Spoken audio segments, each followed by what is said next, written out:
Firstly, congratulations for India's recent lunar and solar missions, especially the Chandrayaan-3 lunar mission successfully made a soft landing on the south pole of the moon. And what is the significance of these missions for India's space industry, and what do you attribute their success to? We have a huge community in India who are looking at the science of exploration and looking at the space science in a very greater detail, and there is also a good community who are working on instruments.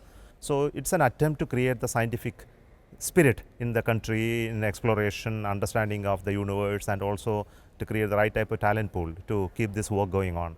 You can see the whole country is very jubilant about the accomplishment. It's because that earlier attempt was not successful, and this time we could make it. It takes talk, and also we did it at a very nominal cost. And also with the totally done in India, it really gives a certain amount of pride, and also looking forward to greater accomplishment in the future. So it's actually enthused a lot of people to come into space, work in space industries, work in science domain, etc. So it's actually creating the right type of the environment what is needed.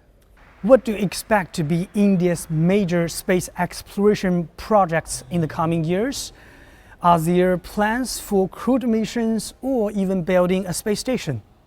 Of course, we are looking at all those possibilities. See, with the success of soft landing on moon, our expectations are higher. We would like to look at how moon missions can be further extended. So we are looking at what type of science that you can do, what type of knowledge more you can create, and how we can really benefit the industry, the space ecosystem by doing all of this. You mentioned about space station. We are looking at how space station can become beneficial for the Indian space economy. So, but we have a plan that in the near future we must start building a space station, starting with the robotic operations, not really a manned mission. We still not have the manned flight capability, and this is a program which we are working on. So our Gaganyaan program is towards human spaceflight capability to space, and once that happens, we will be able to look at space station building in subsequent modules. But that is definitely in our plan in the next 20 to 25 years, and we will be looking at definitely manned explorations, human space flight for longer duration space, etc. It's there in our agenda.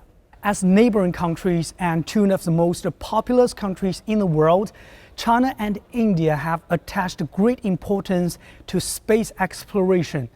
And what's your assessment of the China's space exploration in recent years? See, we have seen the growth of China in space sector is really tremendous. I think you are giving a lot of push to create the required infrastructure in terms of technology capability, in terms of building new systems and launching new missions.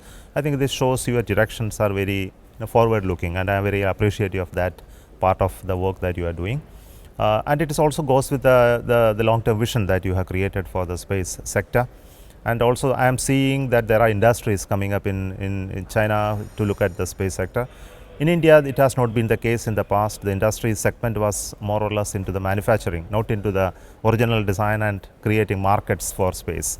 So if the space sector in India and China has to grow, it has to depend on the markets. And we would have to look at how this can be utilized in the region and beyond the region. And it is equally applicable to China as well.